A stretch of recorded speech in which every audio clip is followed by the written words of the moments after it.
ఉదయకాల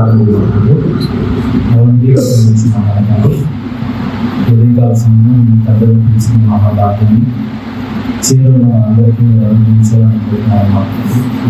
కేవలం ఈ కృప అపారమైన కృప నిర్మించి మమ్మల్ని సజీవంతో నిర్మించిన తగ్గడానికి జీవంతో ఈ సమయంలో దాన్ని బట్టి మమ్మల్ని తెలియజేస్తున్నాము. మరి గతించిన దినాల్లో ప్రార్థించిన నాలుగు విషయంలో మీరు చేసిన అద్భుతమైన కార్యాలను బట్టి మా హృదయంలో తెలియజేస్తున్నాం. ఇతర వారిని చదవమైన ఆరోగ్యవంతంగా చేసి తండ్రి స్వస్థత అనుగ్రహించి ఎవరి కార్యక్రమాల్లో ముందుకు సాగేవాడిగా మీకు వారిని సిద్ధపరచమని మనం ప్రార్థిస్తున్నాం. అలాగే ప్రార్థించిన ప్రతి ఒక్క కుటుంబంలోనూ వారి జీవితాల్లోనూ మీరు జరిగిస్తూ వస్తున్న ఆశ్చర్యకార్యాలను బట్టి మా హృదయంలో ధన్యవాదాలు తెలియజేస్తాం. ప్రార్థన దేవుడని నమ్ముతున్నాం.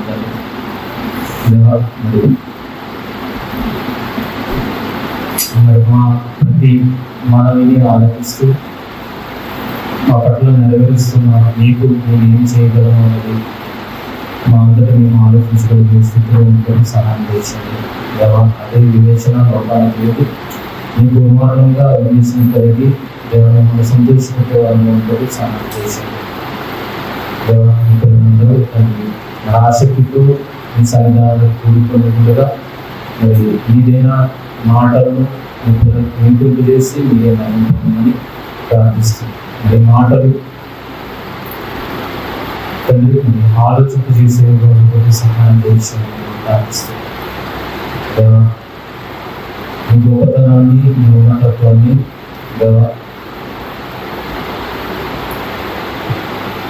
చూపగలిగే ఆ మాటలను మనం తెలిసినామని ప్రార్థిస్తూ తండ్రి సమీక్షిత జ్ఞానాన్ని సమీపించండి. ఆత్మ సహాయపరచండి. ఏది మాట్లాడాలో ఎలా మాట్లాడగలుగుతుంది మాకు తెలియదు. మీరు ఒక క్రమాన్ని మాకు చూపించి నడిపించాను మనం ప్రార్థిస్తూ మహిమలంగా ప్రభావం ఆరోపిస్తాం. యేసుక్రీస్తు శాస్త్రం నామములో ప్రార్థన దీవించిన భక్తులను బట్టి దేవాలయానికి మన ప్రభు రాష్ట్రాన్ని యేసుక్రీస్తు శాస్త్రాలలో తెలియజేస్తున్నాం. వాళ్ళు ఇప్పుడు వచ్చిన కూడా ప్రభుత్వంగా తెలియజేస్తున్నాం.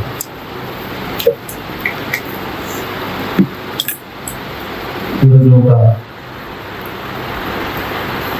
విషయాన్ని వాక్యంలో దాన్ని ఆలోచించడానికి మనము ప్రయత్నం చేస్తున్నాం.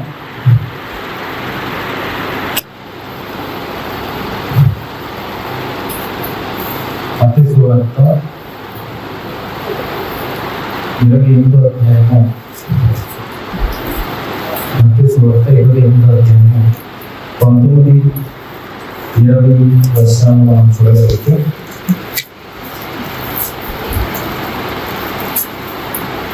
మత్తయి సువార్త 28వ అధ్యాయము 19-20 వర్షాలను చూడగలిగితే కాబట్టి మీరు వెళ్ళి సమస్త జనులను శిష్యులుగా చేయండి. తండ్రి యొక్కయు కుమారుని యొక్కయు పరిశుద్ధాత్మ యొక్కయు నామములోకి వారికి బాప్తిస్మం ఇస్తూ నేను మీకు ఏ సంగతులను ఆజ్ఞాపించుతానో వాటన్నింటినీ గైకొనవలెనని వారికి బోధించండి. ఈ మాట అందరికీ తెలుసండి, అందరికీ నోటెడేనా? ఇది అందరికీ బాగా తెలిసిన వచనం. ఎందుకంటే యేసుక్రీస్తు వారు మనకి ఇచ్చిన రక్షణలోనికి మనం రావడానికి మన ప్రారంభ ప్రమాణముగా దీన్ని చదివించి మనకు బాప్తిస్మాన్ని ఇస్తారు. కానీ అందరూ తెలిసిన ప్రతి ఒక్కరూ ఈ మాటను వినిన తర్వాతే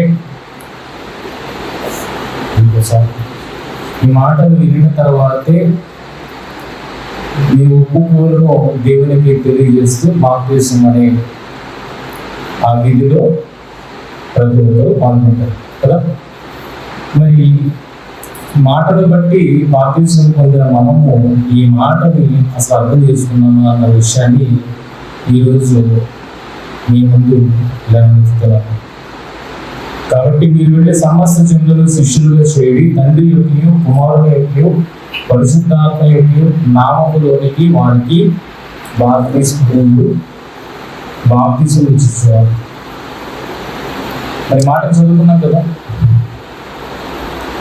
మాటను చదువుకున్నప్పుడు ఇక్కడ నామములోనికి వారికి బాప్తిసం ఇచ్చేవారు ఉంది కదా. ఆ నామం ఏంటని ఇక్కడ ఆలోచించాను. లేదా చెప్పింది అన్నాం. ఆ నామం ఏంటి? తండ్రి కుమార పరిశుద్ధాత్మ నామం. దాన్ని ఇంకొక రకంగా అంటే త్రియేక నామము కదా. త్రియేక నామము ఒక నామము అనలేదు కదా, నామము అని అన్నాడు. ఇంకా నామం అనగానే పేరేనా? నామం అనగానే త్రియేక నామంలో మనందరం బాప్తిసం తీసుకున్నాం. అంటే త్రియేకము నామము లోనికి మనందరం బాప్తిసం తీసుకున్నాం కదా. మరి ఆ నామం ఏంటో మనం ఏ రోజున ఆలోచించాం? నామం అనగానే పేరేదా? పేరులోనికి బాప్తిసాలు తీసుకున్నాడు. తండ్రి కుమార పరిశుద్ధాత్మ నామములోనికి, నామము పేరు అయితే కనుక పేరులోనికి బాప్తిసాలు తీసుకుంటాం. ఇది నామం అంటే పేరు అని అర్థం ఇస్తుందా? ఆలోచించండి. ఓకే, ఇది ఇక్కడ పక్కన పెడితే మరో రిఫరెన్స్ మనం చూడగలిగితే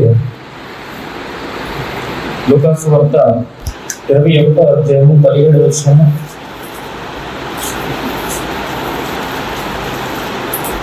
లూకాసు వార్త 21వ అధ్యాయం 17వ వచనము. నా నామము నిమిత్తము మీరు మనుషులందరి చేత ద్వేషించబడదు. ఇందాక ఏం చేశానండి? తండ్రి యొక్క కుమారుని పరిశుద్ధాత్మ నామంలో బాప్తిసం తీసుకున్నాం. ఓకే, ఇప్పుడు బాప్తిసం తీసుకున్న మనము ఏ పేరును బట్టి సమాజంలోకి వెళ్తున్నాం? ఏ నామాన్ని బట్టి సమాజంలోకి వెళ్తున్నాం? అంటే యేసుక్రీస్తు నామాన మనం సమాజంలోనికి వెళ్తున్నాం కదా. నా నామం నిమిత్తం మీరు మనుషులందరి చేత ద్వేషింపబడదు. అంటే కేవలం పేరుతో వెళితే సమాజం మనం ద్వేషిస్తుందా? యేసు అనే పేరు నేను పెట్టుకున్నానండి, బాప్తిసం తీసుకున్నాను, నా పేరు ఏమని పెట్టుకున్నాను? యేసు అనే పేరు పెట్టుకున్నాను. యేసు అనే పేరు పెట్టుకుని సమాజంలోకి వెళ్ళినప్పుడు సమాజం నన్ను ద్వేషిస్తుందా? పేరు పెట్టుకున్నంత మాత్రాన నన్ను ద్వేషిస్తుందా? ఆలోచించండి. దేవుడు అన్న పేరు నేను పెట్టుకున్నాను, సమాజంలోకి వెళ్ళాను, వెళ్తే సమాజం నన్ను ద్వేషిస్తుందా? సమాజం ఎప్పుడు ద్వేషిస్తుంది? కేవలం పేరు బట్టి ద్వేషిస్తుందా? ఆలోచించండి. ఇప్పుడు కేవలం పేరును బట్టి ద్వేషించదు అని మీరు అన్నప్పుడు మరి ఆ నామం ఏంటి? ఏ నామంలో బాప్తిసం తీసుకున్నాం? అందరం ఆ నామాన్నే కదా మనం కలిగి ఉన్నాం. ఆ నామాన్నే కదా మనం సమాజంలోకి ఆ నామంతో వెళ్తున్నాం. ఆ నామంతో వెళ్ళినప్పుడు సమాజం మనం ద్వేషించాల్సిన అవసరం లేదు, అది పేరు అయితే కనుక. కానీ ద్వేషిస్తుంది అని అంటే పేరుకు మించినది ఏదో మన దగ్గర ఉంది. ఏముంది? పేరుకు మించి ఏదో చేస్తాం. అందుకు సమాజము నిన్ను ద్వేషిస్తుంది. కేవలం పేరు పెట్టుకున్నందుకు సమాజంలో వెళ్ళినందుకు కాదు, పేరుకు మించి నువ్వేదో సమాజంలో చేస్తున్నావు కనుక సమాజం నిన్ను ఏం చేస్తుంది? ద్వేషిస్తుంది. చూడండి, పలు రిఫరెన్స్ ఉన్నాయి దాని విషయంలో. మత్తయి సువార్త 10:22.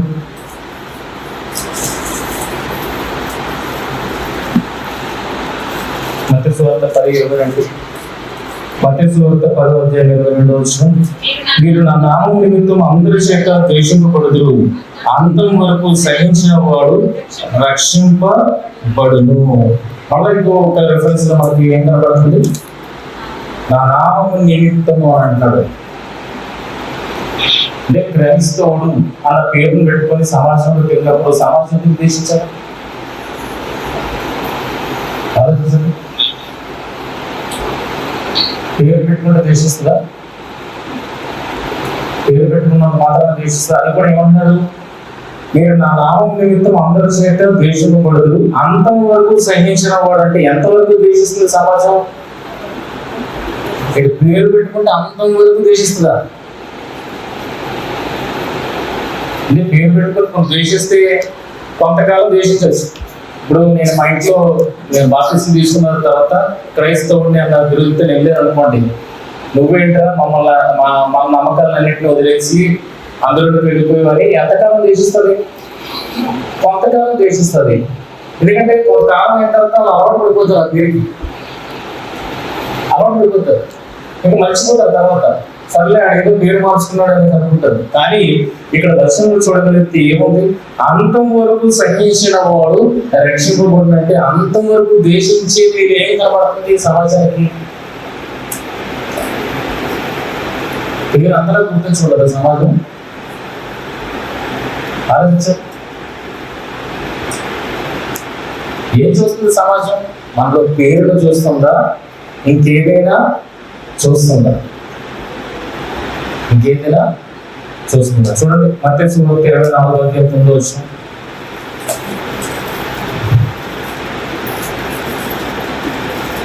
మత్తయి సువార్త 24:9. అప్పుడు జనులు మిమ్మును శ్రమల పాలు చేసి చంపెదరు, మీరు నా నామము నిమిత్తము సకల జనుల చేత ద్వేషింపబడుదురు. ఎవరి నిమిత్తం? నా నామము నిమిత్తము సకల జనుల చేత ద్వేషింపబడుదురు. అంటే నామాన్ని బట్టి ఆలోచించండి. క్రైస్తవుడు అన్న పేరు పెట్టుకున్నందుకే సమాజం ఎంతలో మనం ద్వేషించారా? ఆలోచించండి. పేరు కొంతకాలానికి మర్చిపోతారు. మనం ఇళ్ళంగా తెలుస్తున్నాం. తల్లిదండ్రులు కూడా పేరు పెట్టుకున్నాడు కదా, సరే కొంతకాలానికి పేరుని మర్చిపోతారు, సరే ఏదో పెట్టుకున్నాడు అనేసి. కానీ మన పేరు మర్చిపోనివ్వకుండా మనం ఏదో చేస్తున్నాం. అందుకు సమాజం ఎంతగా మనల్ని ద్వేషిస్తుంది కదా. అప్పుడు జనులు మిమ్మల్ని శ్రమల పాలు చేసి చంపెదరు. అంటే పేరును బట్టి ఏమైనా చంపిస్తూ ఉంటారు చూసా? ఆలోచించండి. మీరు నా నిమిత్తం సకల జనుల చేత ద్వేషింపబడుదురు. అంటే మన పేరును సమాజం మరిచిపోలేకపోతుంది అన్న విషయం అర్థం ఉందంటే, వారు మరిచిపోకుండా మనం మాటి మాటికి ఏం చేస్తున్నాం? దాన్ని సమాజానికి గుర్తు చేస్తున్నాం. అప్పుడే కదా మరొకరు గాంధీ గారి పేరు మనం ఇప్పుడున్న సమాజం బయటికి తీయలేదు అనుకోండి, మరిచిపోతాం లేదా? గాంధీ అంటే ఎవరో తెలియకుండా పోతారు. కానీ సమాజం గాంధీ గారిని గుర్తు చేస్తూ ఉంది. జయంతి సందర్భంలో గాంధీ గారిని గురించి, అలాగే నోట్ల మీద ఆయన బొమ్మను ప్రచురించి ఆయన సూక్తులను సమాజంలో వెలుగుగా ప్రకటిస్తూ ఏం చేస్తారంటే గాంధీ గారి పేరు మరు లేకుండా చేస్తున్నారు కదా. అందుకే మర్చిపోలేదు. మరి మన పేరు కూడా సమాజం మరిచిపోకుండా దాన్ని గుర్తుంచుకుంటూ దాన్ని బట్టి మనం ద్వేషిస్తుందంటే వారు మరిచిపోకుండా మనం ఏదో చేస్తున్నాము అన్న విషయము అర్థమవుతుంది. ఏం చేస్తున్నాం? అందుకు మనందరం ఏం చేస్తున్నాం?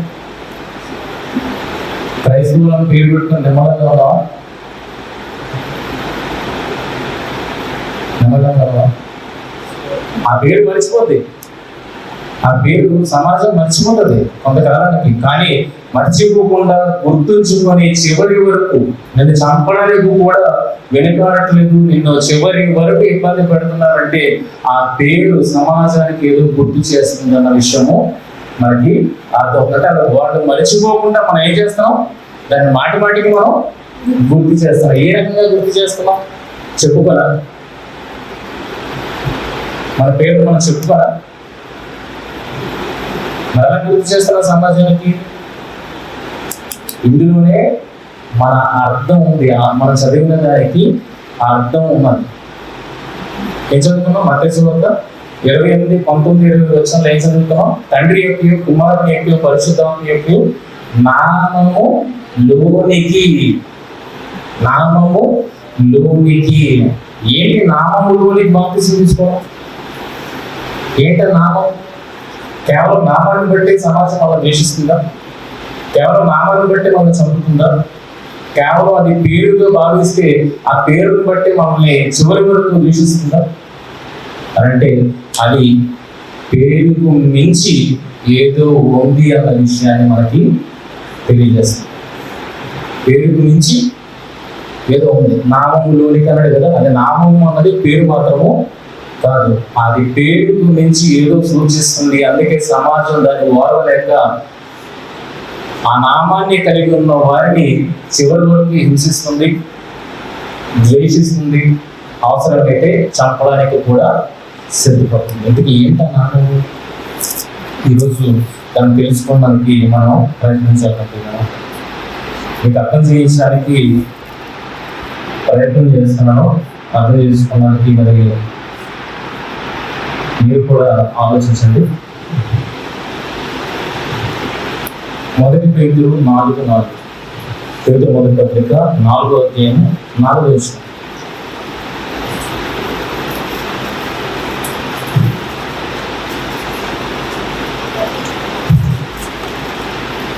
పేతురు 4వ అధ్యాయం 4వ వచనం.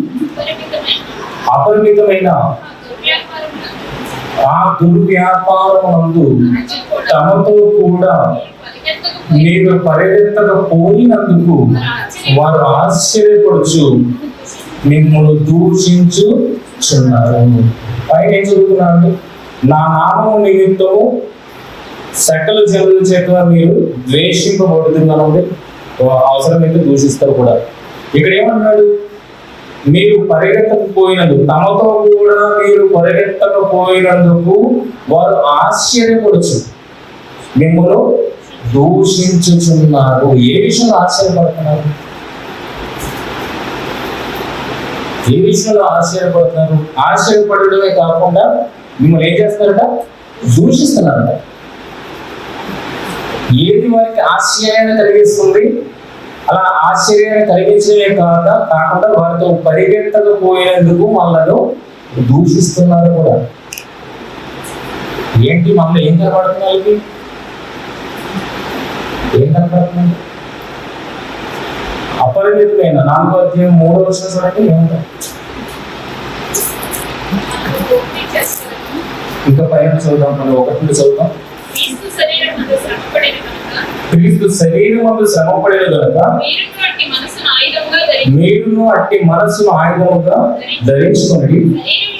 శరీర విషయంలో శ్రమపడిన వాడు శరీరమందు జీవించు మిగిలిన కాలము ఇక మీదట మనుజాసలను అనుసరించి నడుచుకొనక దేవుని ఇష్టానుసారముగానే నడుచుకున్నట్లు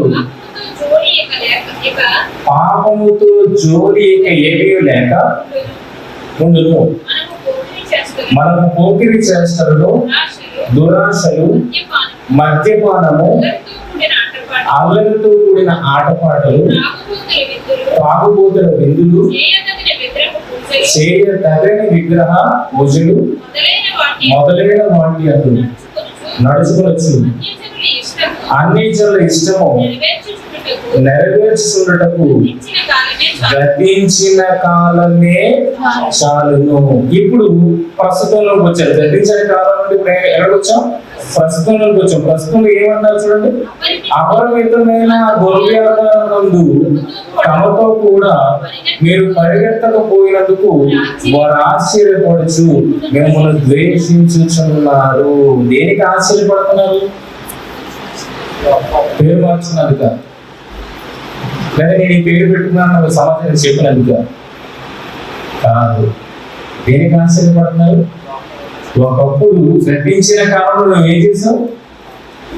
సమాజంతో పాటు సమాజం ఏ చేష్టలు అయితే చేసిందో అవే చేష్టలను మన జీవితంలో కూడా చేసినప్పుడు వారు మనతో కూడా సంతోషించారు కదా. ఇప్పుడు సడన్ గా ఏమైపోయిందంటే నువ్వు ఆయన నామములోనికి బాప్తిసం తీసుకున్నావు. ఇప్పుడు బాప్తిసం తీసుకున్న తర్వాత నామంలోనికి బాప్తిసం తీసుకున్న తర్వాత వారు ఆశ్చర్యపడే రీతిలో నేను ఏమొచ్చింది? ఇక్కడ పేరు మార్చినంత మాత్రాన ఆశ్చర్యపోతారా? మరి ఏది మార్చుకుంటే ఆశ్చర్యపోతారు? ఏది మార్చుకుంటే క్రియలు. క్రియలు ఇంతకుముందు ఎలా నడుస్తున్నాం మనం? అక్కడ ఉంటుంది కదా, ఇంతకుముందు మన మనుజాశలను లోకము యొక్క కోరికను నెరవేరుస్తూ వాడితో ఆనందించాం. అప్పుడు మనం వారు ద్వేషించలేదు, మనతో హ్యాపీగా ఉన్నారు. కానీ ఎప్పుడైతే నామములోనికి బాప్తిసం తీసుకున్నావో నీళ్ళు ఏం కనబడుతుందంటే ఆ గతించిన ఆనవాళ్ళు నీలో కనబడట్లేదు. మరి ఇప్పుడు ఏం కనబడుతుంది? ఆశ్చర్యపడుతుంది. ఒకప్పుడు దేవుడు అంటే నువ్వు కూడా వారితో కూడా దూషించడమేమో, కానీ ఈరోజు బాప్తిసం పొందిన తర్వాత నువ్వేమంటున్నావు? దేవుడు దేవుడు దేవుడు దేవుడి కోసం ఏదైనా చేయరా? దేవుడు ఈ సృష్టిని కలిగించాడు, ఆ సృష్టిని కలిగించి మనల్ని భూమి మీద ఆయన కృప చెప్పు నడిపిస్తున్నాడు. అటువంటి దేవుడికి ఏదైనా చేయరానప్పుడు వాడు సర్ప్రైజ్ ఫీల్ అవుతాడా? ఆశ్చర్యపోవడం లేదు. వీడికి ఎలాంటి మాటలు మాట్లాడుతున్నాడు? ఇంతకుముందు ఎలా ఉండేవాడు, ఇప్పుడు ఎలా ఉన్నాడు? ప్రకటనైనా మిగిలిన పోకిరి చేష్టలన్నీ మానేసాడు. నేను దేవుడు నమ్ముకున్నాడు, నేనేం చేయను? ఆ పోకిరి చేష్టలు నాకు పాపంతో ఇక జోలి నాకు వద్దు అని డెసిషన్ తీసుకుంటాడు. చూసారా? ఆ డెసిషన్ బట్టి వాడు ఏమవుతాడు? ఆశ్చర్యపోతాడు. కేవలం డెసిషన్ తీసుకున్నది మాత్రమే, అలాంటి వాళ్ళ ఎదుట ప్రవర్తించినప్పుడు కూడా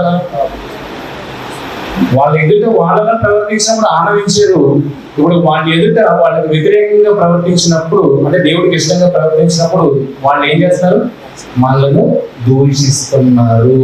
సర్ప్రైజ్ అవ్వడానికి కారణం ఏమైంది? సర్ప్రైజ్ అవ్వడానికి కారణం ఏంటి? నామములోనికి నువ్వు బాప్తిజం తీసుకున్నావు. ఆ నామములోనికి బాప్తిజం తీసుకున్నా నువ్వు ఏం చేస్తానంటే లోకాశలను, లోక ఇష్టాలను నెరవేర్చకుండా ఇప్పుడు ఎవరి ఇష్టాన్ని నెరవేర్చడానికి వచ్చా? దేవుని ఇష్టాన్ని లేదా దేవుని చిత్తాన్ని నెరవేర్చడానికి ఇప్పుడు రంగ ప్రవేశము చేశావు. ఎప్పుడైతే దేవుని చిత్తాన్ని నువ్వు చేయడానికి రంగ ప్రవేశం చేసావో వెంటనే ఎవరికి ద్వేషం అయిపోతావు? లోకానికి.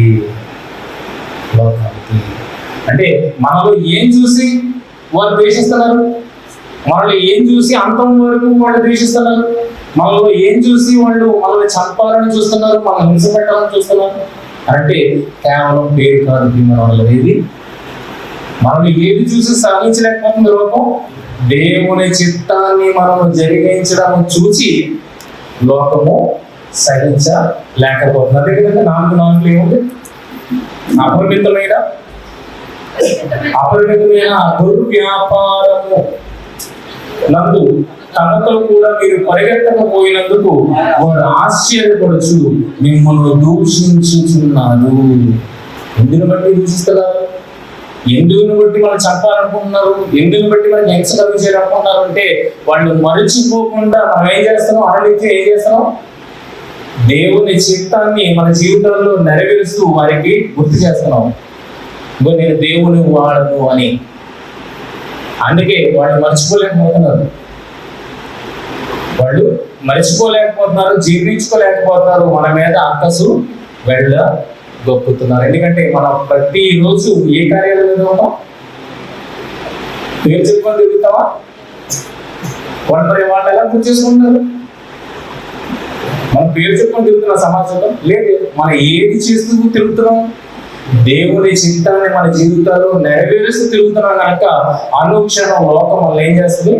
ద్వేషిస్తుంది, హింసిస్తుంది, మిమ్మల్ని చంపాలని ప్రయత్నము చేస్తుంది. దగ్గర ఎక్కడికి వచ్చినట్టున్నారు మీరు? నామగానే అదే కాదుగా. నామ అంటే పేర ఏంటి? ఒక దగ్గరికి వచ్చారు కదా, ఇంకా మనం వెళ్దాం లోపలికి. ఓకేనా? యేసుక్రీస్తు వారి మాటలు మనం ధ్యానించగలిగితే, నా నామం అని అంటాడు ఆయన. ఆయన ఆ నామానికి ఏమని అర్థం ఇచ్చారో మనం తెలుసుకోవడానికి ప్రయత్నం చేద్దాం.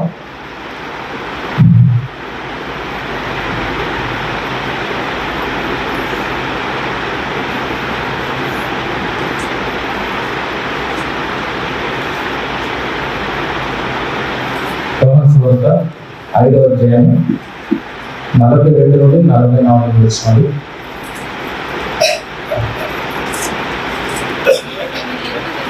నేను మిమ్మల్ని ఎరుగుదును, దేవుని ప్రేమ మీలో లేదు, నేను నా తండ్రి నామమున వచ్చి ఉన్నాను, మీరు నన్ను అంగీకరించు. నేను ఎవరి నామాన్ని వచ్చానంటున్నట్లు? నా తండ్రి నామమున వచ్చి ఉన్నాను, మీరు నన్ను అంగీకరించరు. నామం, తండ్రి నామం అంటే ఏంటి? ఇక్కడ తండ్రి నామం అంటే ఏంటి? నేను తండ్రి నామమున వచ్చి ఉన్నాను. తండ్రి నామం అంటే ఏంటి? అలా అంగీకరణకు కూడా రీజన్ ఏంటి? వచ్చి ఉన్నాడు, మీరు నన్ను అంగీకరించరు. మరి ఒకడు తన నామమున వచ్చిన ఎడల వారిని అంగీకరించరు. అద్వితీయ దేవుడి వల్ల వచ్చు మెప్పును కోరక ఒకరి వలన ఒకడు మెప్పు పొందొచ్చు, మీరు ఎలాగూ మెప్పు పొందుచున్న మీరు ఎలాగూ నమ్మగలరు. ఇప్పుడు తండ్రి నామం మనకు అర్థం కాలేదండి, కొన్ని పక్కన పెడతాం. మరి ఇప్పుడు తన నామంలో వచ్చిన ఎడల ఆడి నామం ఏంటి? ఆడి నామం ఏంటి? మరి ఇప్పుడు తన నామంలో వచ్చిన ఎడల వారిని మీరు అంగీకరించరు. నేను ఎవరి నామాన్ని రావడాన్ని బట్టి మీరు అంగీకరించట్లేదు, నేను తండ్రి నామాన్ని రావడాన్ని బట్టి మీరు అంగీకరించట్లేదు. కానీ మరి ఇప్పుడు తన నామాన్ని వస్తే కనుక మీరు అంగీకరిస్తారు అన్నాడు. ఎందుకు? తండ్రి నామం ఏంటి, ఆ నామం ఏంటి? మరి ఇప్పుడు తన నామం అన్నాడు కదా, ఆ నామం ఏంటి? ఎవరు అర్థం చేసుకోవాలి దీన్ని ఏమో అర్థం చేసుకోవాలి. అర్థం చేసుకోవడానికి కింద ఒక చిన్న క్లూ ఆయన ఇస్తున్నాడు. అద్వితీయ దేవుని వలన వచ్చు మెప్పును కోరక. అద్వితీయ దేవుని వలన వచ్చు మెప్పును కోరక ఒకరి వలన ఒకడు మెప్పు పొందొచ్చు నా మీరు ఎలాగూ నమ్మగలరు. అంటే మనుష్యుల వలన మెప్పు ఉంది, దేవుని వలన మెప్పు ఉంది. ఇప్పుడు యేసుక్రీస్తు వారు ఏమని అంటున్నారంటే, మీరు ఆ తన నామాన్ని వచ్చిన వాడిని అంగీకరిస్తారు. ఎందుకు అంగీకరిస్తారంటే, మనుషుల వలన మీరు మెప్పు పొందాలని అనుకుంటున్నారు కనుక తన నామాన్ని వచ్చిన వాడిని మీరు అంగీకరిస్తారు. ఎందుకంటే మనుషుల వల్ల వచ్చే మెప్పును వాడు కోరుకుంటాడు కనుక, వాడు కోరుకుంటున్నాడు కనుక. కానీ తండ్రి మెప్పును ఎవరు కోరుకుంటారు చెప్పండి? తండ్రి మెప్పును ఎవరు పొందుకుంటారు చెప్పండి?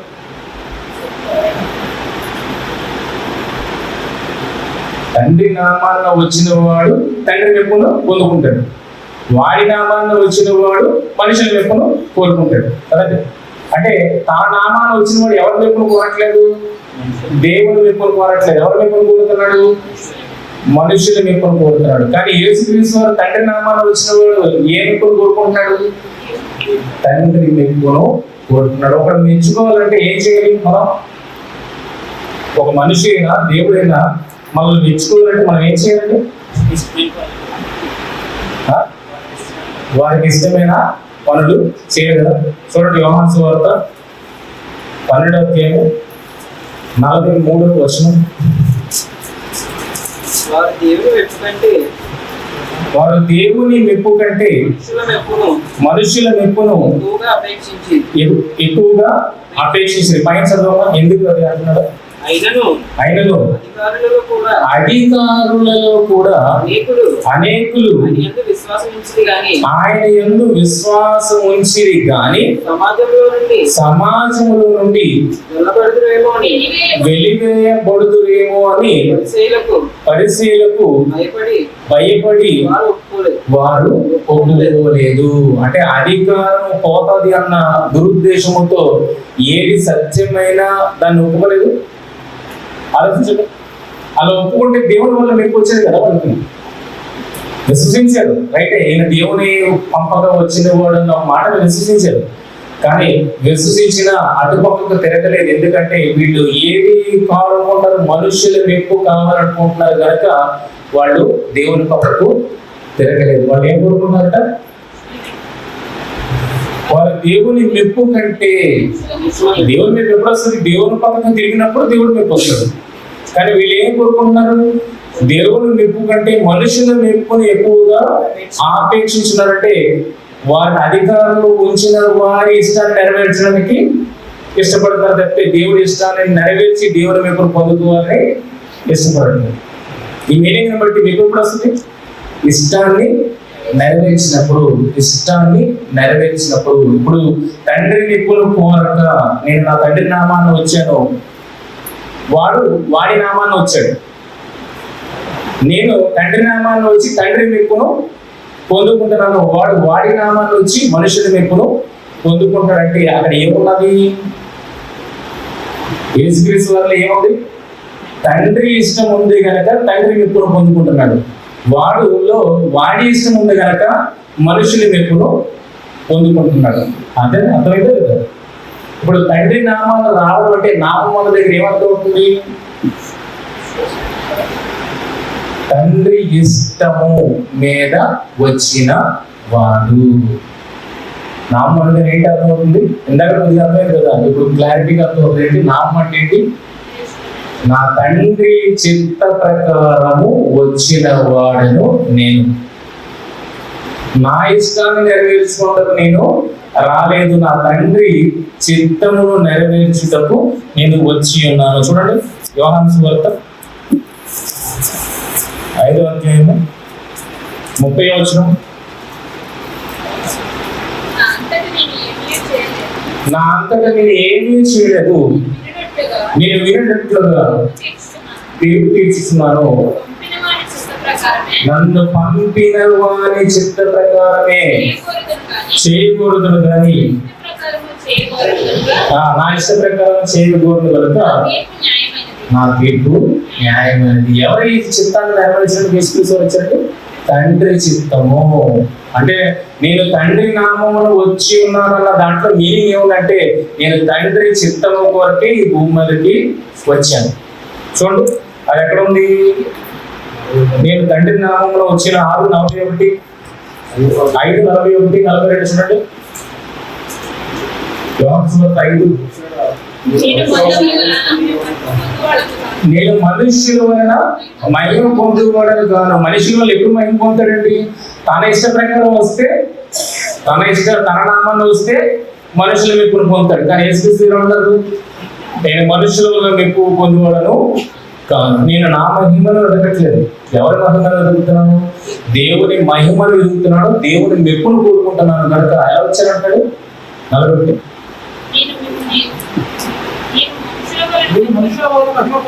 కాను, దేవుడు మిమ్మల్ని ఎరుగుదును, దేవుని ప్రేమ మీలో లేదు, దేవుడు నా తండ్రి నామమున వచ్చి ఉన్నారు, మీరు నన్ను అంగీకరించరు అని ఎప్పుడు తన నామమున వచ్చిన ఎడల వారిని అంగీకరించరు.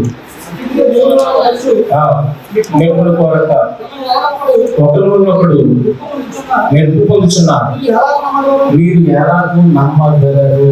కనుక యేసుక్రీస్తు వరకు తండ్రి నామాన వచ్చాడు అన్న విషయాన్ని అక్కడ మనం చదువుతాం కదా. నేను నా తండ్రి నామమున వచ్చి ఉన్నాను. దాన్ని ఇంకొక మాటలో అర్థం చేసుకోవడానికి మనం ప్రయత్నం చేయగలిగితే యోహాను సువార్త 10వ అధ్యాయము 37వ వచనం.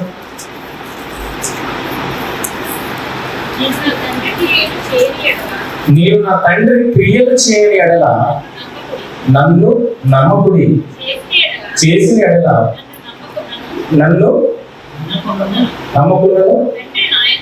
తండ్రి నా యందును నేను తండ్రి యందును ఉన్నానని మీరు గ్రహించి తెలుసుకున్నట్లు ఆ క్రియలను నమ్ముడని వారితో చెప్పాను. 27వ వచనం.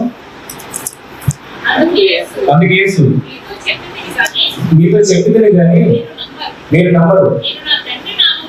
నేను నా తండ్రి నామమందు చేయుచున్న క్రియలు నన్ను కూర్చి సాక్ష్యం ఇచ్చుచున్నవి. నేను నా తండ్రి నామమున చేయుచున్న క్రియలు అంటే ఆయన చిత్తము చెప్పున చేయుచున్న క్రియలు అని మనం అర్థం చేసుకోవాలి.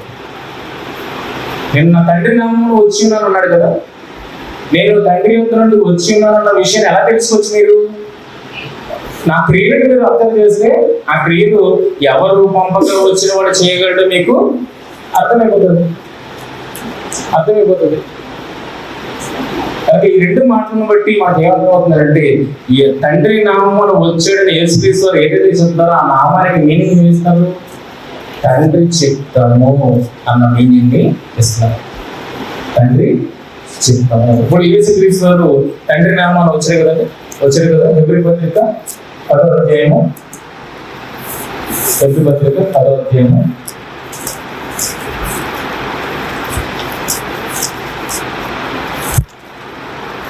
మనకు బాగా తెలిసిన వర్షాలు చూద్దాం. 5వ వచనం నుండి. కాబట్టి ఆయన ఈ లోకమందు ప్రవేశిస్తున్నప్పుడు ఎలాగో చెప్పుతున్నాడు, తండ్రి నామాన్న నేను వచ్చాను అన్నాడు కదా. తండ్రి నామాన్న వచ్చాడంటే ఈ లోక ప్రవేశము చేసింది. ఓకే, బలియు అర్పణలు నీవు కోరలేదు కానీ నాకు శరీరం అవ్వాల్సింది. పూర్ణ హోమములలో పాప పరిహార బలులు నీకు ఇష్టమైనవి కావు. అప్పుడు నేను గ్రంథపు చుట్టలు నన్ను గూర్చి వ్రాయబడిన ప్రకారము దేవా నీ చిత్తము నెరవేర్చుటకు ఇదిగో నేను వచ్చి ఉన్నా నంటిని. తండ్రి నామాన రావడం అర్థమవుతుందా? తండ్రి నామాన రావడం అర్థమవుతుందా? ఆ నామాన్ని ఏమంటారు ఇక్కడ? ఎలా చూపడతారు ఆ నామాన్ని? యేసుక్రీస్తు వారు గ్రంథపు చుట్టలో నన్ను గురించి వ్రాయబడిన ప్రకారము దేవ నీ చిత్తము నెరవేర్చుటకు ఇదిగో నేను వచ్చి ఉన్నాను అంటే మామూలు దగ్గర ఏం చదువుకోవాలి? చిత్తాన్ని చదువుకోవాలి. చూడండి ఆ కింద మనం చూడగలిగితే 10వ వచనం. యేసుక్రీస్తు యొక్క శరీరం ఒక్కసారి అర్పింపబడుట చేత ఆ చిత్తమును బట్టి మనము పరిశుద్ధపరచబడి ఉన్నాము. దీనిని ఇంకొకలాగా అర్థం చేసుకోవడానికి ప్రయత్నం చేద్దాం. ఏమన్నదండి ఇక్కడ? మళ్ళీ 10వ వచనం చదవండి.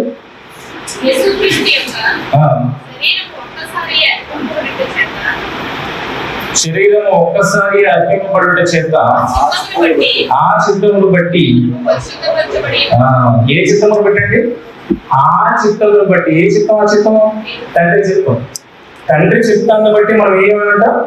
పరిశుద్ధపరచబడి ఉన్నాము అన్న మాట ఇక్కడ చెప్తున్నాడు కదండి. ఇంకొక రెఫరెన్స్ మనం ఒకసారి చూద్దాం. అక్కడ మన చిత్తం అంటే ఏంటో అర్థమవుతుంది.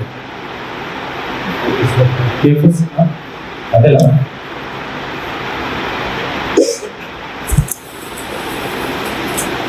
ఇక్కడ ఏమున్నదంటే చిత్త ప్రకారము.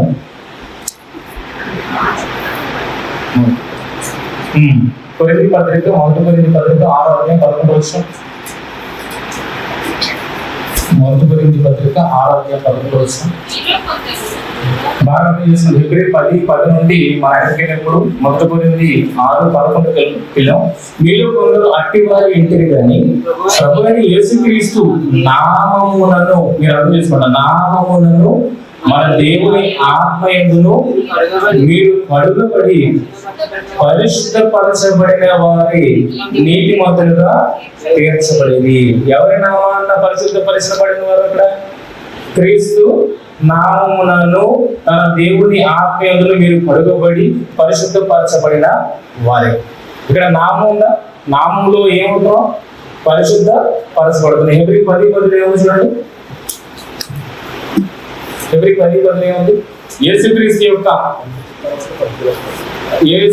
యొక్క శరీరం ఒక్కసారిగా అర్పింపబడే చేత ఆ చిత్తమును బట్టి, అంటే తండ్రి చిత్తమును బట్టి మనము పరిశుద్ధపరచబడి ఉన్నాము. అక్కడే చదువుతున్నాం, నామమును బట్టి పరిశుద్ధపరచబడ్డాం.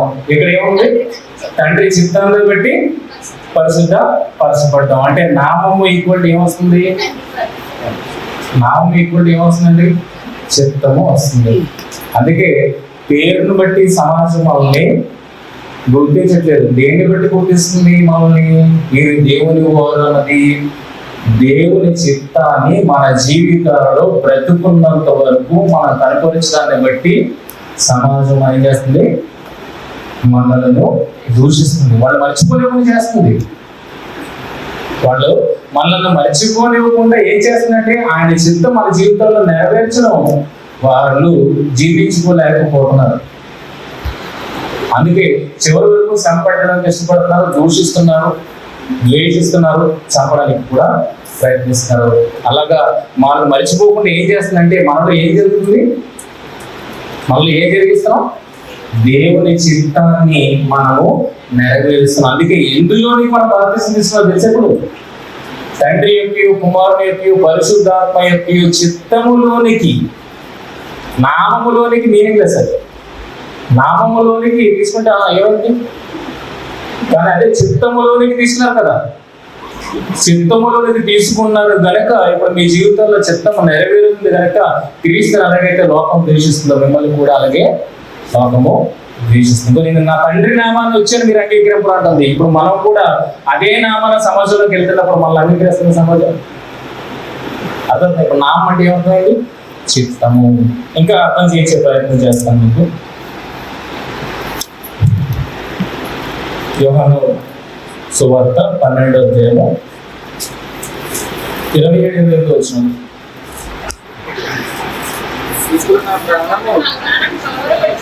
ఇప్పుడు నా ప్రాణము కలవరపడుచున్నది, నేనేమందును తండ్రి ఈ గడియ తటస్థింపకుండా నన్ను తప్పించుము. ఆయనను ఇందుకోసమే ఈ గడియకు వచ్చితిని తండ్రి నీ నామము మహిమపరచుమని చెప్పాను. అవునా? ఇది ఏ సందర్భం అండి? ఇది గెత్సెమనే తోట సందర్భం కదా. అవునా? ఇక్కడ ఇలా ఫింగర్ పెట్టండి. లూకా సువార్త 22:42 చదవండి. అది మూసేవద్దు, అది అలా పెట్టుకొని చదవండి. తండ్రి ఈ గిన్నె నా యొద్ద నుండి తొలగించుటకు నీ చిత్తమైతే తొలగించుము. అయినను నా ఇష్టము కాదు నీ చిత్తమే సిద్ధించునుగా కానీ ప్రార్థించను. ఇప్పుడు రెండింటిలోని డిఫరెన్సెస్ కనబడితే అక్కడ ఏమంటున్నాడు? ఈ గడియకు నేను వచ్చాను కదా, ఇందుకోసమే కదా నేను ఈ గడియకు వచ్చింది అని మాట్లాడుతూ తండ్రి నీ నామం మహిమపరచమని చెప్పాను. ఇక్కడ ఏమని చెప్తున్నాడు? నా ఇష్టము కాదు నీ చిత్తంలోనే సిద్ధించును గాక అని ప్రార్థించను. రెండిట్లో ఏమన్నారండి? కామన్ పాయింట్ అవుతుంది. ఏంటది? నా నామములు మహిమపరచుమన్నాడు, నీ నామములు మహిమపరచుమన్నాడు. ఎక్కడే ఉన్నాడు? నీ చిత్తమే సిద్ధించును గాక అన్నాడు. రెండిట్లో తేడా ఏమన్నా? నామ చిత్తం ఉంది, మిగిలినంత సేమ్ టు సేమ్.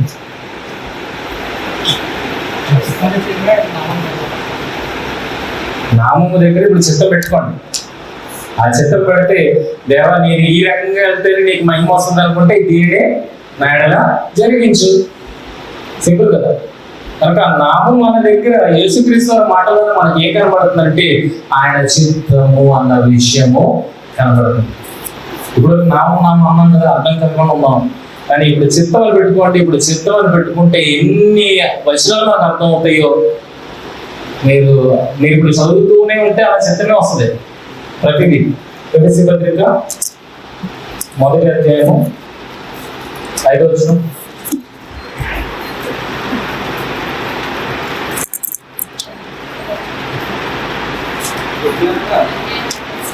మొదటి అధ్యాయం, ఎఫెసీ పత్రిక 1వ అధ్యాయం.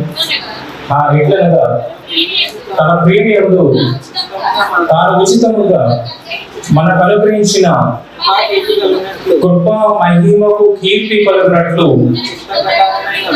తన చిత్త ప్రకారమైన దయా సంకల్పము చెప్పున. నమ్మండి, ఫస్ట్ ఏముంది? ఇదంతా దయా సంకల్పం దేనిని బట్టి వచ్చింది? తన చిత్త ప్రకారమైన దయా సంకల్పము చెప్పున యేసుక్రీస్తు ద్వారా తనకు కుమారులుగా స్వీకరించటే మనల్ని ముందుగా తన కోసం నిర్ణయించుకొని మనం తన ఎదుట పరిశుద్ధులను నిర్దేశులు ఉండవాలని జగత్తు పునాది వేయబడక మునిపే ప్రేమ చేత క్రీస్తుల వల్లను ఏర్పరిచిన 7 దేవుడు కృప మహదేశ్వరిని బట్టి ఆ ప్రీతియందు ఆయన రక్తం వలన మనకు విమోచనం అనగా మన అపరాధములకు క్షమాపణ మనకు కలిగి ఉన్నది. కాలము పరిపూర్ణమైనప్పుడు జరగవలసిన ఏర్పాటును బట్టి ఆయన తన దయా సంకల్పము చెప్పున తన చిత్తమును కూర్చిన మర్మమును మనకు తెలియజేసి, దయా సంకల్పంలో మనం ఏం ఎరగాలి ఉంది? చిత్తాన్ని ఎరగాలి. అది మర్మంగా ఉంచాడు. అందుకే ఇప్పటివరకు దాని నామంగానే మనం తీసుకుని వెళ్ళిపోతున్నాం. ఆ నామాన్ని బ్రేక్ చేస్తే అందులో ఏముంది? చిత్తం ఉంది. అది తెలుసుకోవడం దేవుడి చిత్తం. అర్థమవుతుందా? అది తెలుసుకోవడం దేవుడి చిత్తం. కనుక నామాన్ని బట్టి కాదు వెళ్ళాల్సింది. దేన్ని బట్టి? చిత్తాన్ని బట్టి వెళ్ళాలి. నామాన్ని బట్టి వెళ్తే గొడవలే గొడవలు. వాళ్ళంటే వీళ్ళకి పడదు, వీళ్ళంటే వాళ్ళకి పడదు. కానీ అక్కడ చిత్తాన్ని బట్టి ముగ్గురు విషయంలో ఒకే చిత్తం. తండ్రికి అదే చిత్తం, మనం రక్షించాలన్నది, మనల్ని నిత్య జీవనాన్ని చేపట్టాలన్నది తండ్రికి అదే చిత్తం, కుమారుడికి అదే చిత్తం, అదే పరిశుద్ధాత్మ చిత్తం కూడా. అదే చిత్తంలోనికి మనం వచ్చాం. మనం ఏం చేస్తున్నాం? వారి పక్షాన మనం ఉండి సమాజాన్ని ఏం చేస్తున్నాం? వారు నశించుకోకూడదు, వారు రక్షింపబడాలి, వారు మనతో పాటు నిత్య జీవనానికి రావాలి. ఇదే కదా ఇప్పుడు ఆ చిత్తం మనలో కూడా నెరవేరేందుకు మనం ఆ చిత్తములోనికి మనం ఏం చేసాం?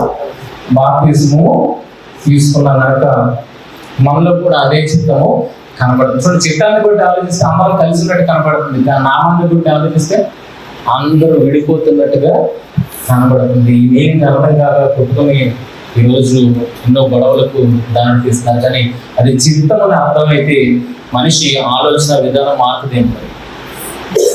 ఇంకొక రిఫరెన్స్ మనం చదువుకుందాం. యోహాను సువార్త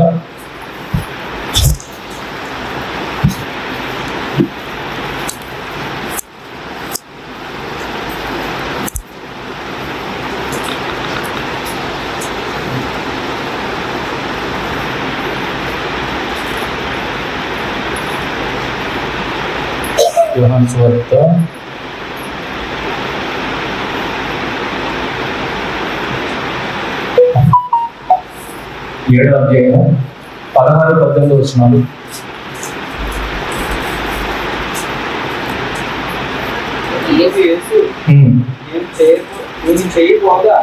నేను చేయబోదా నాది కాదు, నన్ను పంపిన వారిది. ఎవడైనా ఆయన చిత్తము చెప్పున చేయ నిశ్చయించు, ఆయన చిత్తము చెప్పున చేయ నిశ్చయించుకునే ఎడల ఆ బోధ దేవుని వలన కలిగినదో లేక నా అంతటి నేనే బోధిస్తున్నానో వాడు తెలుసుకొను. తనంతట తానే బోధించేవాడు స్వకీయ మహిమను వెదకును, కానీ తను పంపిన వాని మహిమను వెదకువాడు సత్యవంతుడు అని ఏ దుర్నీతియు లేదు. అంటే యేసుక్రీస్తు బోధ ద్వారా మనకి ఏం అర్థమవుతుంది? ఆయన ఎవరి నామాన్ని వచ్చాడని అర్థమవుతుంది?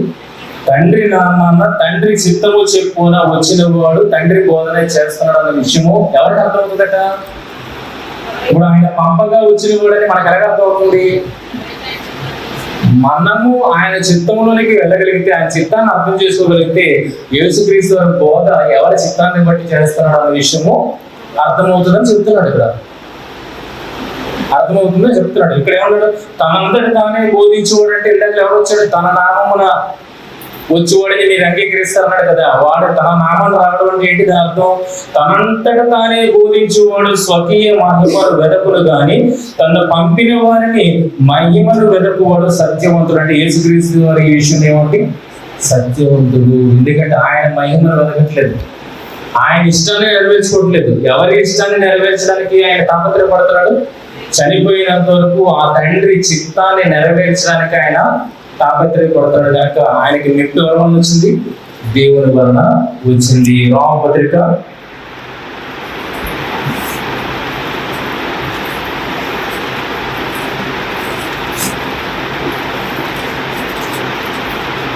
10 పొందిన వానిగా మెప్పు పొందిన వానిగా ఉంటుంది.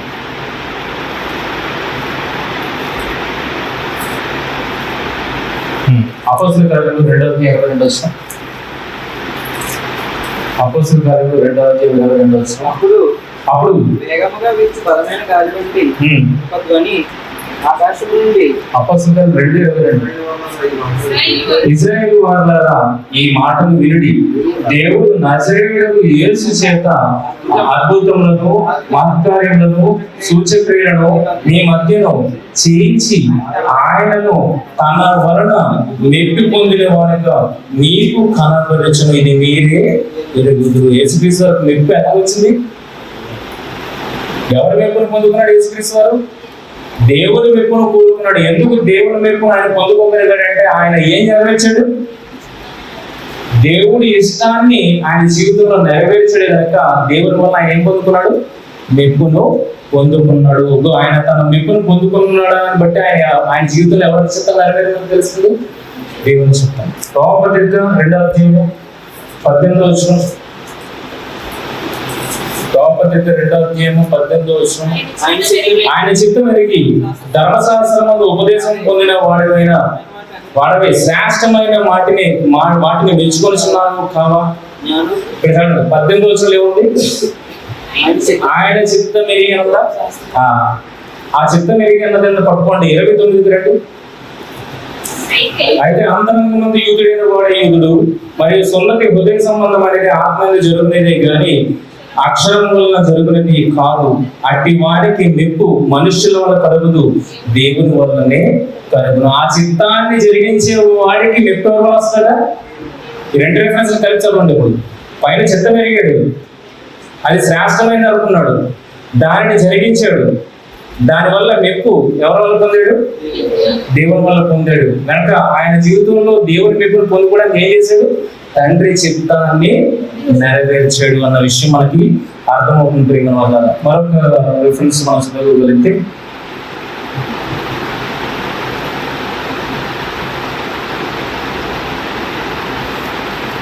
కొరింథీయులకు రాసిన 2వ పత్రిక 10వ అధ్యాయం 17-19 వచనాలు.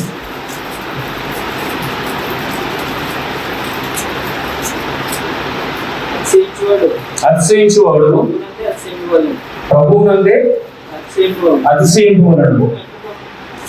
ప్రభువు మెచ్చుకునేవాడే యోగ్యుడు కానీ తను తానే మెచ్చుకునేవాడు యోగ్యుడు కాడు అన్న విషయం చెప్తున్నాడు. అతిశయించువాడు ప్రభువునందే అతిశయింపును, ప్రభువు మెచ్చుకునేవాడే యోగ్యుడు. ప్రభువు మెచ్చుకునేవాడే యోగ్యుడు. ప్రభువు మెప్పును పొందిన యేసు తన జీవితంలో ఎవరి చిత్తాన్ని నెరవేర్చడం విషయం చూడగలిగితే దేవుని చిత్తాన్ని నెరవేర్చి ఆ దేవుని మెప్పును పొందుకున్నవాడు ఆయన యోగ్యుడు. కానీ కింద ఉన్నవాడు ఎలా ఉన్నాడు? తను తానే మెచ్చుకున్నవాడు యోగ్యుడు. ఇందులో ఎవరు లేరు. దేవుని మెప్పు ఎందుకంటే దేవుడు అవసరం లేదు, మనుషులంటే చాలు. కనుక ఎవరి చిత్తాన్ని నెరవేర్చడానికి ఈ భూమి మీదకి వచ్చామో అనుకోగలిగితే దేవుని చిత్తాన్ని. అదే ఆయన నామం.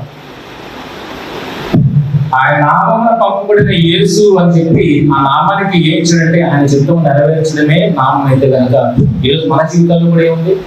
ఆయన నామాన్న వచ్చిన వారు మనం కూడా మన జీవితంలో ఏం నెరవేరాలి? తండ్రి చిత్తం. చూడండి, ఇది ఎప్పటి నుండి కనబడుతుంది? ఒకసారి 2 సమయాలు క్షమించాలి. మొదటి సమయాలు గ్రంథము ఎప్పటి నుండి ఈ చిత్తం కనబడుతుందో మనం చూడగలిగితే 13-14 అధ్యాయం 14 వచ్చిన మొదటి సమయాలు. యెహోవా తన చిత్తానుసారమైన మనస్సు గల ఒకరిని కనుగొని ఉన్నాడు. ఎవరు కనుక్కున్నాడు? ఎవరు కనుక్కున్నాడు? తన చిత్తానుసారమైన మనస్సు గల ఒకరిని కనుగొనిన్నాడు. నీకు ఆజ్ఞాపించిన దాన్ని నీవు గైకొనకపోతే కనుక యెహోవా తన జనుల మీద అతన్ని అధిపతిగా నియమించును. సౌలుని గురించి మాట్లాడుతూ సౌలుతో చెప్తున్నాడు, నువ్వు తీసేస్తాను, నేను ఎవరు కనుక్కున్నాను? నా చిత్తం ప్రకారం నువ్వు చేయలేదు కదా, నేను ఆజ్ఞాపించిన వాటి నువ్వు గైకొనలేదు, కానీ నేను అన్ని తీసేస్తున్నాను, నీకు బదులుగా ఎవరు నియమిస్తున్నాను అంటే నా చిత్తానుసారమైన మనస్సు గలవాడు. దాన్ని అపోస్తలుల కార్యాలు ఎలా చెప్పాడు? 13:22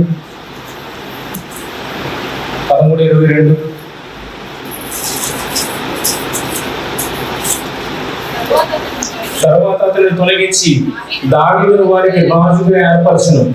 మరియు ఆయన నేను యెష్షయి కుమారుడైన దావీదును కనుగొంటిని, అతడు నా ఇష్టానుసారుడైన మనుషుడు. నా ఇష్టానుసారుడైన మనుషుడు అక్కడేముంది? చిత్తానుసారమైన మనసు కలిగిన వాడు. అంటే దేవుని ఇష్టం అంటే ఏంటి? దేవుని చిత్తం. దేవుని ఇష్టం ఏముంది? దేవుని ఇష్టం ఇప్పుడు దేవుని చిత్తం కదా. ఇప్పుడు యేసుక్రీస్తు వారు ఎవరి ఇష్టాన్ని నెరవేర్చడానికి వచ్చాడు? నా తండ్రి ఇష్టాన్ని అంటాడు. ఆ ఇష్టం దగ్గర ఏమో పెట్టాలి మనం ఇప్పుడు? చిత్తము. నా తండ్రి చిత్తాన్ని నెరవేర్చడానికి నేను వచ్చాను. అదొక దావీదు విషయంలో 2 మాటలు మాట్లాడు. అక్కడేమన్నాడు? చిత్తానుసారమైన మనస్సు గలవాడు. ఇక్కడేమన్నాడు? నా ఇష్టానుసారుడైన మనుషుడు. ఇష్టం అన్నా చిత్తం అన్నా ఒకటే విషయంగా మనకి కనబడాలి. ఎవరిది? ఎవరి ఇష్టం? మనది కాదు, దేవుని ఇష్టం, దేవుని చిత్తం. ఇలా తండ్రి నామాన్ని వచ్చిన వాడి జీవితంలో ఇవి నెరవేరాలి అని మనకి కూడా చెప్తున్నాడు. ఎఫెసీ పత్రిక 2వ అధ్యాయం ముగించుకున్నాం. ఎఫెసీ పత్రిక 2వ అధ్యాయం క్షమించాలి.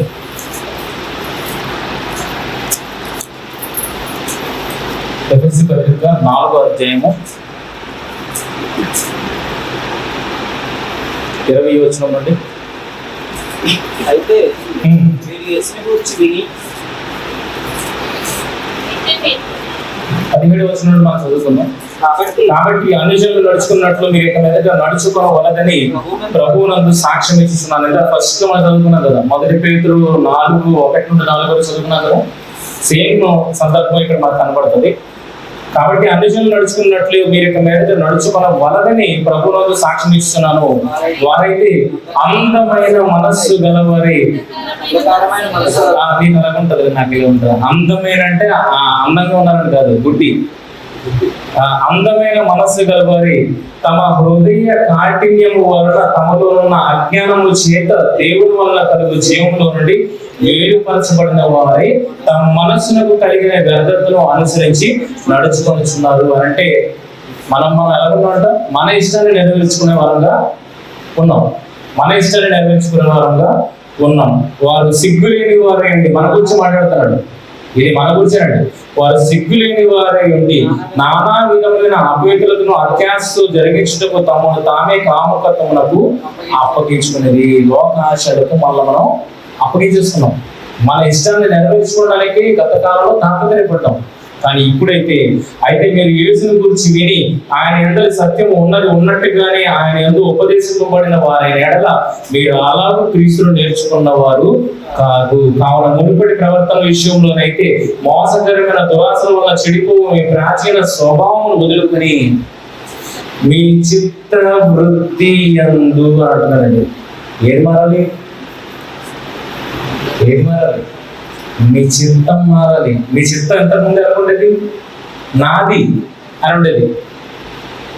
ఏ చిత్తం? ఇంతకుముందు ఏ చిత్తం ఉంది మీ దగ్గర? మీ చిత్తం ఉంది. మీ చిత్తాన్ని నెరవేర్చడానికి పరుగులు పెట్టారు. అదే అంటాడు కదా, ఎవరి వారు సిగ్గులేని వారు వెళ్ళి నానా విధమైన అపవిత్రతలు అత్యాశతో జరిగించుటకు తమను తామే కాముకత్వమునకు అప్పగించుకునేది. ఎవరి కోసం మాట్లాడట్లేదు, ఎవరి కోసం మాట్లాడుతున్నాడు? ఒకప్పుడు మన స్థితిని గురించే మాట్లాడుతున్నాడు. అంటే ఇంతకు ముందు ఎవరి చిత్తాన్ని నెరవేర్చడానికి అప్పచెప్పారు? నీకు ఏది తోస్తే అదే నెరవేర్చుకోవడానికి ట్రై చేస్తావు. కానీ ఇప్పుడు ఏమంటాడు? మీ చిత్త వృత్తి యందు నూతన పరచబడిన వారి, తర్వాత నీతియు యథార్థమైన భక్తియు గలవారి దేవుని పోలికగా సృష్టింపబడిన నవీన స్వభావమును ధరించు మనవలను. మనం అందరం ఎందుకోసం పుట్టామండి? మన చిత్తాన్ని నెరవేర్చుకోవడానికి కోసం పుట్టామని మనమే కలిగిస్తున్నావా? మన ఇష్టాన్ని నెరవేర్చుకోవడానికి మనమే కలిగించున్నావా? మనల్ని కాదు. మరి ఎవరో కలిగించారంటే ఎవరి ఇష్టాన్ని నెరవేర్చడానికి కలిగించారు? ఈ సత్యం అర్థం కావడానికి, సమాజానికి అర్థం కావడానికి ఎవరు దిగి రావాల్సి వచ్చినది? యేసుక్రీస్తు వారు దిగి రావాల్సి వచ్చారు. నువ్వు వచ్చేవంటే నీ చిత్తాన్ని నెరవేర్చడానికి కాదు, ఎవరి చిత్తాన్ని? తండ్రి చిత్తాన్ని నెరవేర్చడానికి వచ్చేవు కనుక నీ చిత్తాన్ని పూర్తిగా మార్చుకోకూడదు. చిత్తంలోనికి బాప్తిసం తీసుకో. ఏ చిత్తంలోనికి? నీ పాత చిత్తాన్ని సమాధి చేసి ఇప్పుడు కొత్తగా ఎవరి చిత్తంలోకి వచ్చావు? ప్రభువు చిత్తంలోనికి వచ్చావు. ఆ ప్రభువు చిత్తంలోనికి వచ్చిన నీవు నీ జీవిత కాలంలో ఏది నెరవేర్చాలి? ప్రభువు చిత్తాన్ని నెరవేర్చడానికి నువ్వు ప్రయాస పడాలి. అది సమాజానికి ఆశ్చర్యం, అది సమాజానికి ఆశ్చర్యం. ఎందుకంటే ఒకప్పుడు వాళ్ళతో పాటు పరిగెట్టావు, నువ్వు పరిగెట్టట్లేదు. నేను చూసి ఆశ్చర్యపోతుంది. ఆశ్చర్యపోవడమే కాకుండా నేనేం చేస్తుంది వాడికి ఎప్పుడు పక్కలో బల్లెల్లో ఉన్నావు కనుక నేనేం చేస్తుంది? ద్వేషిస్తుంది, దూషిస్తుంది, నేను హింసిస్తుంది, నేను చంపడానికి ప్రయత్నము చేస్తుంది. పేరును బట్టి ఇదంతా జరుగుతుంది. చిత్తాన్ని పెట్టుకున్నా. అందుకే మళ్ళీ ఎక్కడ చేంజ్ అవ్వమన్నాడు? అరే నీ చిత్తం కొరకు నువ్వు పుట్టలేదు, నిన్ను పుట్టించిన తండ్రి చిత్తాన్ని జరిగించడానికి నువ్వు పుట్టేవు. ఈ విషయాన్ని నువ్వు మరిచిపోయేవు. ఇప్పుడు నూతనంగా జన్మించు. ఎవరు చిత్తంలోనికి? దేవుని చిత్తములోనికి. చిత్తాన్ని చూస్తుంటే అందరూ కలిసినట్టు లేదు. ఈ ప్రణాళికలు ఎవరు కలిసినారు? తండ్రి, కుమార, పరిశుద్ధాత్మలు కలిసి ఉన్నారు. తర్వాత మీరు కూడా విశ్వాసం ద్వారా ఆయన నామంలోకి వచ్చినప్పుడు మీరు కూడా అందులో కలిసి ఉన్నారు. ఎవరు విడిగలేదు. అదే పేరును ఆలోచించండి. ఈరోజు 100కు పైగా విడిపోయిన వాళ్ళు మనకి కనబడతారు. పేరును పట్టుకుని లేదు. మీరేమంటారు అసలు? ఆలోచించండి. దేవుడు ఏది కావాలనుకుంటున్నాడు, మనం దేనికోసం మనం తాపత్రయపడుతున్నాం? పేరును బట్టి సమాజం మనం ద్వేషిస్తుందా? తండ్రి చిత్తాన్ని నెరవేర్చడాన్ని బట్టి, మనలో కనపరచడాన్ని బట్టి లోకం ద్వేషిస్తుందా? తండ్రి చిత్తాన్ని నెరవేర్చడాన్ని బట్టి లోకం మనల్ని గుర్తిస్తుంది. వీడి దేవుడు వాడు, ఇంతకు ముందు ఇలా లేడు, మనతో పాటు కలిసి ఉన్నాడు, కానీ ఇప్పుడు వేరుగా ఉన్నాడు. ఆశ్చర్యపోతుంది. వాడికి మాటికి మనం గుర్తు చేయడం వల్ల, దేవుడి కోసం బ్రతకాలి అని గుర్తు చేయడం వల్ల వాడికి ఎలా ఉన్నాం? మనం పక్కలో బల్లెపోట్లా ఉన్నాం. అందుకే వాళ్ళు ఏం చేస్తున్నారు? దూషిస్తున్నారు. వాడి కార్యాలు తప్పు అని చెప్తున్నారు. యేసుక్రీస్తు వారిని ఎందుకు ద్వేషించారు? వారివన్నీ చీకటి కార్యాలు. నేను చెబుతున్నప్పుడు ఏం చెప్తున్నాను? వాళ్ళ మాటలను, వాళ్ళ చేతలను నేను ఎత్తి పెడుతున్నాను. అందుకు వాళ్ళకి నేనంటే నాకు చదువు అని అన్నారు. ఆయన ప్రవర్తన తీరు సమాజానికి ఎలా ఉన్నదంటే భరించలేనిదిగా ఉంది. అందుకే యేసుక్రీస్తు వారిని చంపేయాలంత స్థితికి వెళ్ళిపోయిన వాళ్ళ ఏ కనపరుస్తున్నాడు? చెప్పుకుంటాడు. నేను తండ్రి దగ్గర వచ్చాను చెప్పుకుంటాడా? మాటికి లేదా తండ్రి చిత్తాన్ని తన జీవితంలో చూపిస్తున్నాడా? చేసి చూపిస్తాడు. ఇంకా నామం అనగానే ఏదో అనుకోకుండా, నామం అనగానే బైబిల్లోనే మనకు ఉంది ఏంటి? నీ చిత్తము. ఒక మంచి రెఫరెన్స్ చూపిస్తున్నాం. కీర్తన గ్రంథము 72వ కీర్తన 17వ వచనం.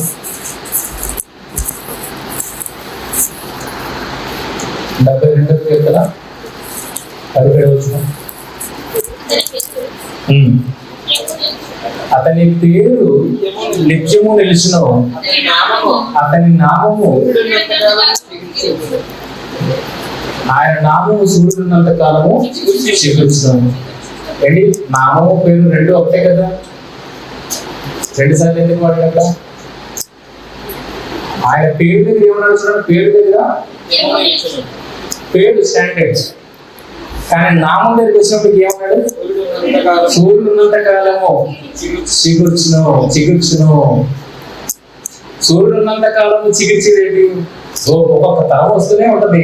ఆ ఒక్కొక్క తరం ఎవరి చిత్తాన్ని నెరవేర్చడానికి వస్తుంది? దేవుడి చిత్తాన్ని నెరవేర్చ అంటే నూతనంగా మళ్ళీ ఏమవుతుంది? చిగురుస్తుంది. అదే మన జంతువులని చంపుతూ మళ్ళీ బ్రతికిస్తూ దేవుడు ఏం చేస్తాడట? నూతన పరుస్తున్నాడట సృష్టిని. అలాగే దేవుడి చిత్తం విషయంలో కూడా నా పాత్ర అవుతుంది అనుకోండి, నా పాత్ర నేను ముగించుకుంటాను. మళ్ళీ కొత్తగా మళ్ళీ వచ్చిన వాడు మళ్ళా నూతనంగా చిగురిస్తాడు. అంటే నామం దగ్గర చిత్తం పెట్టుకోండి. చిత్తంలో చిగురించడం అనేది రైట్. నామంలో చిగురించడం ఏంటి? పేరులో చిగురించడం ఏంటి? పేరు స్టాండర్డ్. అందుకే మొదటి మాట దేనికి సంబంధించింది? పేరుకి సంబంధించింది. రెండో మాట దేనికి సంబంధించింది? చిత్తానికి సంబంధించింది. చిత్తం ఎప్పుడు చిగురించాలి. నామము ఎప్పటికీ చెరగలేదు. అది స్టాండర్డ్. అది అదవుతుందా? కనుక రెండింటికి వ్యత్యాసాన్ని గమనించండి. ఇంగ్లీష్లో రెండింటికి నియమన ఉంది. ఇంగ్లీష్ బైబిల్ చదివితే రెండింటికి నియమన ఉంది. కానీ తెలుగు బైబిల్లో ప్రత్యేకత అక్కడ పేరున్న వాడాడు, ఇక్కడ నామం అన్న వాడాడు. నామం అన్న దానికి అర్థం ఏంటంటే దేవుని చిత్తము. ఆ చిత్తమే ఎవరు తీసుకుని వచ్చారు? యేసుక్రీస్తు తీసుకొచ్చారు. అదే చిత్తాన్ని ఎవరు తీసుకుని వచ్చారు? పరిశుద్ధాత్ముడు తీసుకొచ్చారు. వ్యక్తులు ముగ్గురైనా చిత్తం మాత్రము ఒకటి. ఈ విషయాన్ని చెప్పడానికి ప్రయత్నం చేస్తున్నాడు గ్రంథకర్త. ఈ విషయాన్ని చెప్పడానికి ప్రయత్నం చేస్తున్నాడు. వ్యక్తులు ముగ్గురైనా వారి చిత్తం మాత్రము ఒక్కటి. ఆ ఒక్కటైన చిత్తంలోనికి మనం బాప్తిస్మము పొందమన్నాడు. వచ్చిన నీవు కూడా ఎవరి చిత్తంతో ఏకీభవించాలి? తండ్రి చిత్తముతో ఏకీభవించి దానినే జన్మించాలి. ఇంకా ఇప్పటివరకు నామం అనుకున్నాం కదా, నామములోనికి అంటే మీనింగ్ లేదు, చిత్తములోనికి అంటే ఎంత గొప్ప అర్థాన్ని ఇస్తుందో ఒకసారి ఆలోచించాలి. కనుక ఎందుకోసం మనం బాప్తిసం తీసుకున్నామో ఆ అర్థం తెలియకపోతే మన బ్రతుకు శూన్యమైపోతుంది. చిత్తములోనికి అన్నప్పుడు మన జీవితంలో ఏం నెరవేరాలి? చిత్త వృత్తి అందు నూతన పరచబడిన వారి అంటే మీ చిత్తం పూర్తిగా మారిపోవాలి. ఎవరి చిత్తం అవ్వాలి? దేవుని చిత్తము అవ్వాలి. ప్రభువు మెప్పును మీరు పొందుకోవాలంటే దేవుని చిత్తాన్ని నెరవేర్చి ఆయన మహిమపరిచే వారంగా ఈ భూమి మీద ఉండాలి. అప్పుడే మనకు నిత్య జీవం. ఈ చిత్తం మనకు అన్ని వచ్చేస్తాయి. రక్షణ కానివ్వండి, రక్షణ కార్యక్రమం కానివ్వండి, విమోచన కార్యక్రమం కానివ్వండి, నిత్య జీవం కానివ్వండి, పునరుద్ధానం కానివ్వండి, అన్ని చిత్తంలోకి వచ్చేస్తాయి. ఎందుకంటే మొట్టమొదటి ఏంటి? ఎఫెసీయులకు పత్రిక 1:5 చదువుకున్న ఏంటి? ఆయన చిత్తములో చిత్త ప్రకారమైన దయా సంకల్పం. ఫస్ట్ ఏముంది? చిత్తం. ఆ చిత్తంలో అన్ని వచ్చేస్తాయి. చిత్తానికి వేడి ఏం లేదు, చిత్తంలోనే అన్ని ఉన్నాయి. చూడండి, ఇప్పుడు మీరు చదువుకోండి, ప్రతి వచ్చిన చదువుకోండి, ప్రతిదీ ఇంకా నామంగా మీకు కనబడదు. ఏదిగా కనబడుతుంది? చిత్తముగానే కనబడుతుంది. ఆయన చిత్తంలో ఎన్ని ఉన్నాయో మనకి అర్థమవుతుంది. ఓకే, మరి బైబిల్ ఈ రకంగా చదివి దేవుడి యొక్క గొప్పతనాన్ని అర్థం చేసుకునేవారుగా మరి అందరూ ఉండాలని నేను కోరుకుంటే నా మాటలు ముగిస్తున్నాను. మౌనగుడైన మా తండ్రి, ఘనమైన శాసనానికి పోతున్నాను నా మనకుగా మరుగుగా ఉంచే ప్రతి విషయాలను మీ మనసు ఎరిగిన వారుగా వాటిని బయటికి తీసుకుని వస్తారని మీరు కొంతమంది రాస్తున్నారు. మరి ఈరోజు సమాజానికి అవసరమైన అతి ప్రాముఖ్యమైన ఈ మర్మాన్ని బయలుపరిచినందుకు మా హృదయపూర్వక ధన్యవాదాలు తెలియజేస్తున్నాను. మరి ఇది మా మట్టుకు ఉండిపోకుండా సమాజంలోకి ఇది వెళ్ళగలుగుతుంది, విస్తృతంగా వెళ్ళగలుగుతుంది. అనేకులు తండ్రి తన నామం తెలుసు మీ చిత్తాన్ని పెట్టి వాక్యాలను అర్థం చేసుకునే స్థితిని ప్రతి ఒక్కరికి దయచేస్తారని ఆశిసి ఈ వాక్యపు వెలుగులో ప్రతి ఒక్కరు తండ్రి తమను తాము సరి చేసుకుంటూ ఐక్యమత్యముతో ఆత్మ కలిగించే ఐక్యమతో తండ్రి కలిసి మీ సేవలో తండ్రి ఒక ఉన్నతమైన స్థితిలోకి తీసుకెళ్ళగలిగే మార్గాన్ని ప్రతి ఒక్కరికి దయచేస్తున్నాను. మరి హృదయ గ్రహింపులకి మాటలు సమయం చేస్తున్నాను. సాధారణంగా వాడుకున్నందుకు మా హృదయపూర్వక ధన్యవాదాలు తెలియజేసుకుంటూ నీకేమైనా ఘనతను ప్రభావం ఆపరిస్తూ ప్రభు యేసుక్రీస్తు శాసన నామాలు అడిగి